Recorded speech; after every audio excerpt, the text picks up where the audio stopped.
नमस्कार. आपण मागच्या व्हिडिओमध्ये पाहिलं होतं फायनल अकाउंटचे 3 फॉर्मॅट. त्या फॉर्मॅटनुसार सगळ्यांनी अभ्यास केला असेल, वाचलं असेल, बघितलं असेल. या व्हिडिओमध्ये आपण प्रॅक्टिकल जो प्रॉब्लेम आहे, पहिला प्रॉब्लेम पान नंबर 54वरचा, तो प्रॉब्लेम आपण सोडवणार आहोत किंवा बघणार आहोत. सर्वप्रथम आपण प्रॉब्लेम बघूया. अमित भाई अँड नरेंद्र भाई are partners sharing profit and losses equally. माहिती दिली आपल्याला की हे 2 पार्टनर आहेत आणि हे पार्टनर भागीदारी संस्थेमध्ये नफा तोटा हे इक्वली समान वाटून घेत आहेत. आपल्याला खाली ट्रायल बॅलन्स दिला आहे आणि या ट्रायल बॅलन्सवरून आपल्याला trading account, profit and loss account आणि बॅलन्स शीट तयार करायचे आहे. सो नेक्स्ट ट्रायल बॅलन्स अजून 31 March 2019. First on debit balances आपण बघूया. 11वीचं जर लक्षात असेल, गेल्या वर्षी आपण हा प्रॉब्लेम किंवा हे प्रकरण शिकताना ज्यावेळेस ट्रायल बॅलन्स येतो त्यावेळेस आपण कोणता पॉईंट कुठे जातो, म्हणजे ट्रेडिंग अकाउंटच्या डेबिटला कोण जातं, ट्रेडिंग अकाउंटच्या क्रेडिटला कोणता पॉईंट जातो, असेटला कुठचा जातो, लायबिलिटीला कुठचा जातो, हे आपण मार्किंग करून ठेवत होतो. तसंच मार्किंग मी इथे सुद्धा केलं आहे बघा. तुमच्या लक्षात येत असेल, व्हिडिओमध्ये दिसत असेल. सो आपण पण तसंच मार्किंग आपल्या पुस्तकात पेन्सिलने करायचं आहे, जे आपल्याला नंतर उपयोगी पडतं.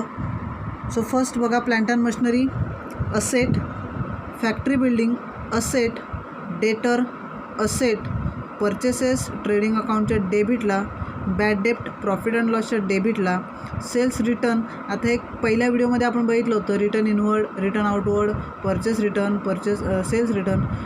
जर रिटर्न इनवर्ड आणि रिटर्न आउटवर्ड आला तर थोडासा गोंधळ होतो, पण तो गोंधळ कसा दूर करायचा हे पण मी पहिल्या व्हिडिओमध्ये सांगितलं होतं तुम्हाला.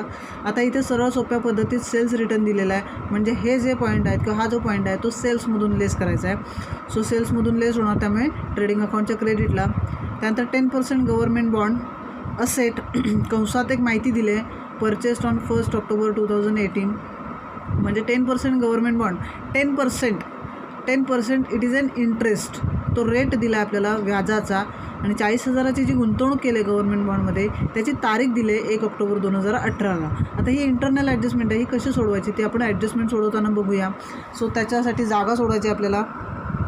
त्यानंतर आहे इम्पोर्ट ड्युटी ट्रेडिंग अकाउंटच्या डेबिटला, लीगल चार्जेस प्रॉफिट अँड लॉसच्या डेबिटला, मोटिव्ह पॉवर ट्रेडिंग अकाउंटच्या डेबिटला, वेअरहाऊस रेंट प्रॉफिट अँड लॉसच्या डेबिटला, cash in hand asset, cash at bank asset, advertisement profit and लॉसच्या डेबिटला. त्याच्यामध्ये सुद्धा ॲडजस्टमेंट दिले बघा इंटरनल.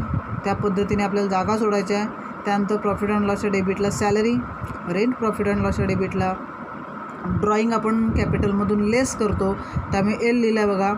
त्यानंतर furniture asset, bills receivable asset, free hold property asset. या पद्धतीने ट्रायल बॅलन्सच्या डेबिटचे सगळे पॉईंट आपल्याला ट्रान्सफर करून घ्यायचे आहेत. त्यानंतर क्रेडिट बघा, पहिलं आहे कॅपिटल, दोघांचं कॅपिटल दिलेलं आहे, किती भांडवल गुंतवलं आहे ते दिलं आहे, दॅट इज लायबिलिटी.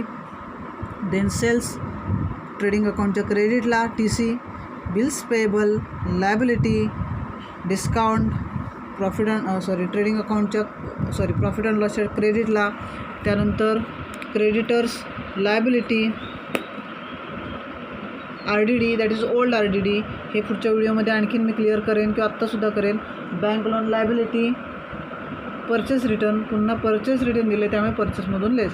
या पद्धतीने आपल्याला ट्रायल बॅलन्सचे जे पॉईंट आहेत ते ट्रान्सफर करायचे आहेत. हे ट्रान्सफर झाल्यानंतर व्यवस्थित प्रत्येक पॉईंटमध्ये व्यवस्थित सुटसुटीतपणे लिहायचं आहे. ते ज्याच्यावरती ॲडजस्टमेंट आहेत, ॲडजस्टमेंट आपल्याला इथे पुढे दिलेले आहेत बघा. त्या ॲडजस्टमेंट आपल्याला सोडवायचे आहेत. आता ॲडजस्टमेंट कशावरती आहेत बघा. पहिली ॲडजस्टमेंट नेहमीची क्लोजिंग स्टॉकची. त्यानंतर अनइन्शुअर्ड गुड्स वर्थ ₹8,000 वेअर स्टोलन. 8,000 रुपयाचा माल ज्याचा विमा काढलेला नाही, अनइन्शुअर्ड माल जो आहे तो चोरीला गेलेला आहे, अशा पद्धतीचा आहे. त्यानंतर क्रिएट RDD आहे, RDD क्रिएट करायचं आहे, RDD क्रिएट करायचं आहे डेटरवरती. आता ही जी RDD दिलेली आहे ॲडजस्टमेंटमध्ये, ती ॲडजस्टमेंटमध्ये दिलेली RDD न्यू RDD आहे, आणि इथे जी RDD दिलेली आहे ती ओल्ड RDD आहे. ओके. त्यानंतर mister Patil our customer become insolvent and could not pay his डेप्ट. आपले एक कस्टमर आहेत, आपले म्हणजे या बिझनेसशी रिलेटेड एक कस्टमर आहेत, अमित भाई आणि नरेंद्र भाईचे एक कस्टमर आहेत पाटील म्हणून. अवर कस्टमर बिकम इनसॉल्वंट, ते इनसॉल्वंट दिवाळखोर जाहीर झालेत and could not pay his डेप्ट, आणि ते त्यांचे पैसे, त्यांचं जे काही येणं आहे ते येणं ते देऊ शकत नाही आहेत. हे बॅड डेप्टचे ॲडजस्टमेंट आहे, थोडीशी फिरवून त्यांनी सांगितलेली आहे.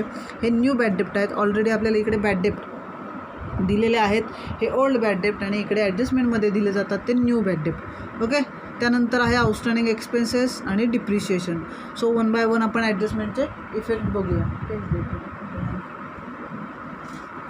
पहिली ॲडजस्टमेंट आहे closing stock on hand on 31 March, that is closing stock was valued at ₹43,000.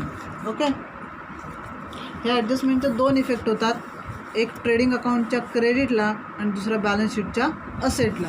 नीट ऐका, व्यवस्थित सोडवायचं आहे. पहिला इफेक्ट होतो ट्रेडिंग अकाउंटच्या क्रेडिटला बाय क्लोजिंग स्टॉक, आणि दुसरा इफेक्ट होतो बॅलन्स शीटच्या असेटला क्लोजिंग स्टॉक 43,000. ओके, सगळ्यांनी व्यवस्थित ऐकून 2 इफेक्ट लगेच करायचे आहेत. त्यानंतर दुसरी ॲडजस्टमेंट बघा. अनइन्शुअर्ड गुड्स वर्थ ₹8,000 वेअर स्टोलन. 8,000 रुपयाचा माल ज्याचा विमा काढलेला नाही असा माल चोरीला गेला आहे. ओके, आता माल चोरीला गेला आहे म्हणजे कंपनीचं किंवा संस्थेचं नुकसान झालेलं आहे.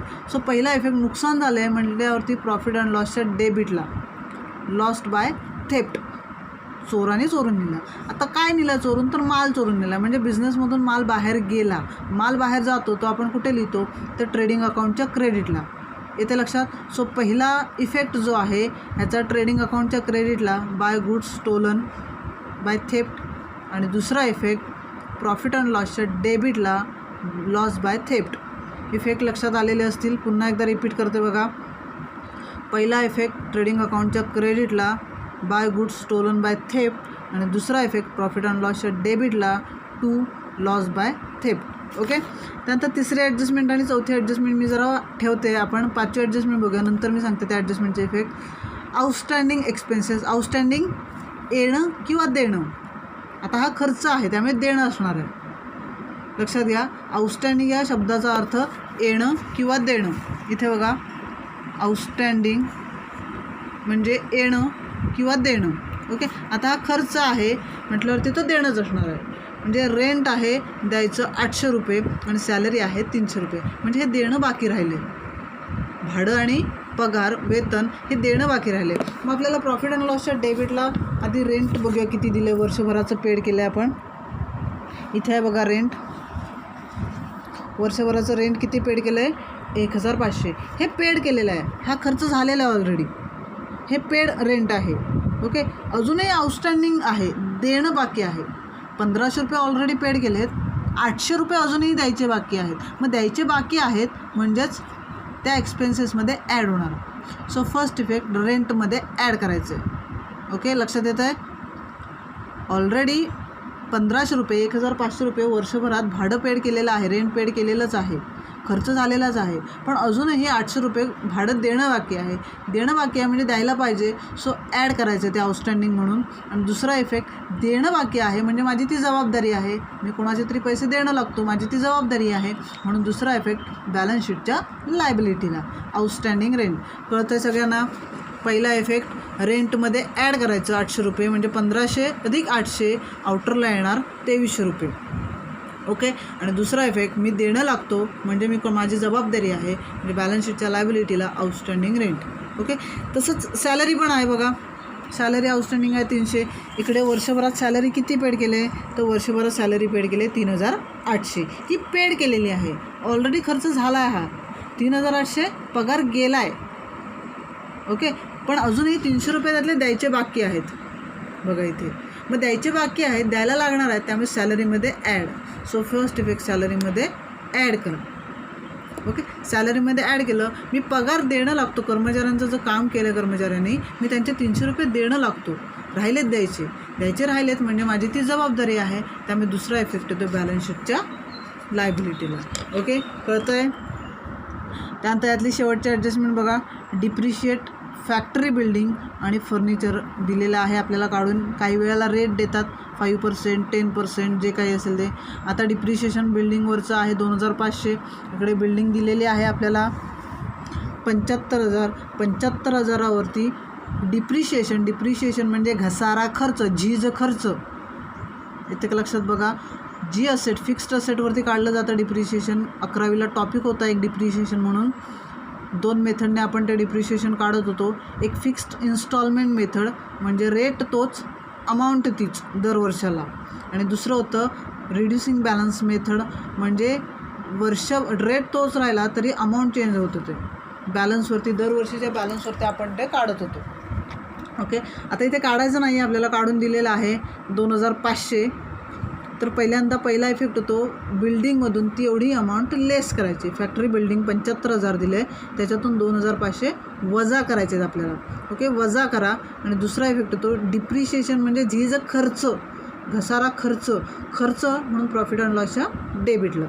ओके, त्याच पद्धतीने फर्निचरचं पण करायचं आहे. फर्निचरमधून लेस आणि दुसरा प्रॉफिट अँड लॉसच्या डेबिटला. या पद्धतीने आपल्याला ते करायचं आहे. हे सगळ्या ॲडजस्टमेंट कळल्या असतील. आता राहिलेल्या ज्या 2 ॲडजस्टमेंट आहेत RDD आणि बॅड डेट. मी इथे छोटासा फॉर्मॅट लिहिते, तो गेल्या वर्षी पण मी दिला होता तुम्हाला, लक्षात येतोय का बघा. इथे लिहिते बघा मी. बॅड डेट आपण घेतो प्रॉफिट अँड लॉसच्या डेबिटला. सो फर्स्ट मी लिहिते इथे बॅड डेट आणि इकडे लिहिते डेटर, जे आपण घेतो बॅलन्स शीटच्या असेटला. ओके, सो आता हे बॅड डेट जे आहे ते ओल्ड बॅड डेट आहेत. ओल्ड म्हणजे इकडे दिलेले ट्रायल बॅलन्सच्या डेबिटला. ओके, मग bad debt new bad debt कुठचे, तर इथे ॲडजस्टमेंटमध्ये देतात ते न्यू बॅड डेट. हे न्यू बॅड डेट ऑलरेडी बुडालेत किती संस्थेचे, 500 रुपये ऑलरेडी बुडालेत बघा इथे. ओके, आणि मिस्टर पाटील जो आपला कस्टमर आहे तो त्याचे 500 रुपये देत नाही आहे किंवा त्याला देता येत नाही, तो दिवाळखोर जाहीर झाला आहे. म्हणजे 500 रुपये ऑलरेडी बुडालेलेच आहेत इथे, आणि आणखीन 500 रुपये बुडत आहेत. म्हणजे माझं बुडीत कर्ज जे आहे, बुडलेला पैसा जो आहे तो वाढणार आहे. म्हणून ह्याचा पहिला इफेक्ट होतो बॅड डेटमध्ये ॲड न्यू बॅड डेट. बघा, ओके, पहिला इफेक्ट झाला बॅड डेटमध्ये न्यू बॅड डेट ॲड केले. हे पाटीलचे 500 रुपये. आता माझं येणं जे होतं डेटर, ते डेटर किती आहेत बघा, इथे दिसते आपल्याला डेटर किती आहेत. कुठे डेटर, हे बघा 28,700 एवढं येणं आहे माझं समोरच्या पार्टीकडून किंवा समोरच्या लोकांकडून. त्यातले 500 रुपये जो पाटील आहे तो 500 रुपये देत नाही आहेत. म्हणजे माझं येणं कमी झालं, म्हणून डेटरमधून लेस न्यू बॅड डेट येते का लक्षात बघा. ओके, हा फॉर्मॅट लिहून ठेवा तुम्ही. त्यानंतर वरती RDD क्रिएट करायचे बघा, तिसरी ॲडजस्टमेंट. ओके, RDD म्हणजे काय, तर रिझर्व फॉर डाऊटफुल डेट. भविष्यात माझे पैसे येणं आहे एखाद्या व्यक्तीकडून, पण मला साशंकता वाटते की हा माणूस देईल की नाही. अशासाठी मी आत्ताच्या प्रॉफिटमधून थोडेसे पैसे बाजूला रिझर्व तरतूद करून ठेवेन, म्हणजे पुन्हा माझे डेटर कमी होणार आहेत. आता ऑलरेडी डेटर आहेत माझे 28,700, त्याच्यातून 500 रुपये ऑलरेडी बुडाले बघा. 28,700 डेटर आहेत, त्याच्यातून 500 रुपये ऑलरेडी बुडाले. म्हणजे माझं येणं राहिलं आता 28,200 एवढं, बरोबर आहे. आता या 28,200वरती 2% आपल्याला RDD क्रिएट करायचे आहे. मग याच्यावरती 2% RDD काढल्यानंतर ती RDD याच्यातून लेस न्यू RDD 2% या पद्धतीने. म्हणजे माझ्या अजून बुडतील असं वाटतंय, ते याच्यातून लेस केले. ओके, याचा दुसरा इफेक्ट बुडालेत 500, अजून बुडवले 500 पाटीलने, आणखीन बुडतील असं वाटतंय. दॅट इज पुन्हा न्यू RDD ॲड केली. अशा पद्धतीने ह्या ॲडजस्टमेंटचे बघा 2 इफेक्ट होतात. पुन्हा पहिले बघा, तिसरी ॲडजस्टमेंट आहे क्रिएट RDD 2%. बघा न्यू RDD आहे म्हणून डेटरमधून लेस आणि बॅड डेटमध्ये ॲड. त्यानंतर चौथी ॲडजस्टमेंट आहे mister Patil our customer become insolvent and could not pay his debt. Patil जो आपला डेटर आहे, जो कस्टमर आहे ज्याच्याकडून येणं होतं तो आपले पैसे देत नाही आहे, 500 रुपये बुडत आहेत, म्हणून डेटरमधून लेस आणि बॅड डेटमध्ये ॲड. ओके, त्यानंतर काही वेळेस ट्रायल बॅलन्सच्या क्रेडिटला इथे RDD देतात बघा. ओल्ड RDD येते. ओल्ड म्हणजे मागे कधीतरी बुडाले होते, मागच्या वर्षी त्याच्या आदल्या वर्षी कधीतरी बुडालेले होते, ते पैसे जमा झालेत. ओके, रिकवर, ते पैसे काय झालेत, रिकवर झालेत, मिळालेत. मग जर मिळाले असतील तर ते बॅड डेटमधून काय होणार, लेस. माझे पैसे मिळाले, ओल्ड RDD अशा पद्धतीने लेस करायचं. हा जो फॉर्मॅट मी लिहिला इथे, तो फॉर्मॅट प्रत्येकाने आपल्या वहीवर लिहायचा आहे. बॅड डेट, त्याच्यामध्ये add new bad debt, add new RDD, less old RDD. इकडे डेटर लेस न्यू बॅड डेट आणि लेस न्यू RDD. आता तुम्ही म्हणाल ही ओल्ड RDD इथे एकदाच लेस केलं, इकडे का नाही इफेक्ट दिला? तर ती ॲडजस्टमेंट नाही आहे, ती ट्रायल बॅलन्समध्ये दिलेलं आहे आणि ट्रायल बॅलन्समधला प्रत्येक आयटमचा एकच इफेक्ट होतो. ओके, सो अशा पद्धतीने ह्या रेग्युलर ॲडजस्टमेंट आपल्या संपलेल्या आहेत. आता इथे 2 ॲडजस्टमेंट राहिले आहेत बघा. पहिलं 10% गव्हर्मेंट बॉन्ड 40,000 आहेत, असेटला घेतलं आहे आपण, त्याच्यावरती 10% इंटरेस्ट रेट आहे. मग 40,000वरती 10% किती येतात? तर 4,000. ओके, पण ही इन्व्हेस्टमेंट केली आहे कधी? 1 ऑक्टोबर 2018 आणि वर्ष संपतं 31 मार्च 2019ला. बघा, 40,000ची गुंतवणूक केली 1 ऑक्टोबर 2018ला आणि वर्ष संपतं 31 मार्च 2019ला. म्हणजे केलेली गुंतवणूक त्या आर्थिक वर्षात फक्त 6 महिने वापरले. ऑक्टोबर, नोव्हेंबर, डिसेंबर, जानेवारी, फेब्रुवारी आणि मार्च हे 6 महिने फक्त इन्व्हेस्टमेंट केलेली आहे त्या आर्थिक वर्षात. त्यामुळे त्याचं व्याज फक्त 6 महिन्याचं येणार. म्हणजे 40,000वरती 10% जरी 4,000 असलं तरी इथे व्याज घेताना फक्त 2,000 घ्यायचं. ओके, मग इन्व्हेस्टमेंटवरचं व्याज त्याच्यामध्ये ॲड होणार. सो फर्स्ट इफेक्ट 10% गव्हर्मेंट बॉन्डमध्ये प्लस करायचं आहे, ॲड करायचं आहे इंटरेस्ट 2,000. 40,000 अधिक 2,000 आउटरला येणार 42,000. ओके, आणि याचा दुसरा इफेक्ट व्याज मिळणार आहे मला, असेट आहे. 40,000ची मी इन्व्हेस्टमेंट केली होती, त्याच्यावरती 2,000 मला व्याज मिळतं आहे. That is my income source. पैसे जमा होणार आहेत, मिळणार आहेत. म्हणून दुसरा इफेक्ट होतो प्रॉफिट अँड लॉसच्या क्रेडिटला. बघा पुन्हा एकदा, 10% गव्हर्मेंट बॉन्ड 40,000 आपण असेटला घेतलेत, त्याच्यामध्ये 2,000 ॲड करायचे. 2,000 का? तर 6 महिन्याचे. आणि दुसरा इफेक्ट प्रॉफिट अँड लॉसच्या क्रेडिटला. त्यानंतर ॲडव्हर्टाइजमेंट दिले बघा 10,000. या आर्थिक वर्षात 10,000 रुपये एवढा जाहिरातीवरती खर्च केला आहे. पण जाहिरातीवरती 10,000 रुपये खर्च करताना कंसात म्हटलं आहे फॉर 2 इयर्स. हा 10,000 रुपये जो खर्च केला आहे तो 2 वर्षाचा आहे. म्हणजे एका आर्थिक वर्षाचा किती झाला? तर फक्त 5,000 रुपये. पुन्हा यात करताना खर्च कधीपासून केला आहे? 1 जानेवारी 2019 आणि आर्थिक वर्ष संपतं 31 मार्च 2019ला. ओके, मग 1 जानेवारी 19 ते 31 मार्च 19 3 महिन्याचं, फक्त या आर्थिक वर्षाला किती घ्यायचे आहेत? 3 महिन्याचे घ्यायचे आहेत. ओके, तेवढंच काढायचं आहे 3 महिन्याचं आणि ते जे आहेत ते लेस करायचे आहेत प्रीपेड म्हणून आणि बाकीचे सगळे आउटरला घ्यायचे आहेत. करून बघा. काही याच्यात जर काही शंका असेल तर मला पर्सनल कॉल करा किंवा पर्सनलला मेसेज टाका. मी ते व्हॉट्सअपला तेवढंच कॅल्क्युलेशन तुम्हाला करून टाकेन. येथे लक्षात, अशा पद्धतीने प्रीपेड ॲडव्हर्टाइजमेंट म्हणून लेस करायचं आणि याचा दुसरा इफेक्ट बॅलन्स शीटच्या असेटला जाईल. हे सगळं ट्रान्सफर करून सगळ्या ॲडजस्टमेंट सोडून ग्रॉस प्रॉफिट काढता येतो का बघा, नेट प्रॉफिट काढता येतो का बघा. तो नेट प्रॉफिट वाटायचा आहे आणि मग बॅलन्स शीट टॅली करता येते का बघा. 1-2 दिवसाचा अवधी घ्या. त्या 2 दिवसाच्या अवधीनंतर या 2 दिवसात हा प्रॉब्लेम व्यवस्थित टॅली करायचा आहे, ट्रान्सफर करायचा आहे. जर काही अडचण आली तर मला पर्सनलला फोन किंवा पर्सनलला मेसेज करा. मी ते सॉल्व करण्याचा प्रयत्न करेन किंवा तुमच्याशी बोलेन मी. ओके, आता हा प्रॉब्लेम आज किंवा उद्याच्या दिवसात तो पूर्ण करायचा आहे आणि मला सगळ्यांचे फोन किंवा जे मेसेजेस आहेत ते येऊ देत आणि मग आपण ह्याच्यावरती चर्चा करू. एखादी ॲडजस्टमेंट कळत नसेल, एखादा पॉईंट कळत नसेल तर जरूर कॉल करा. आपण तो प्रॉब्लेम तिथल्या तिथे सॉल्व करू. थँक्यू.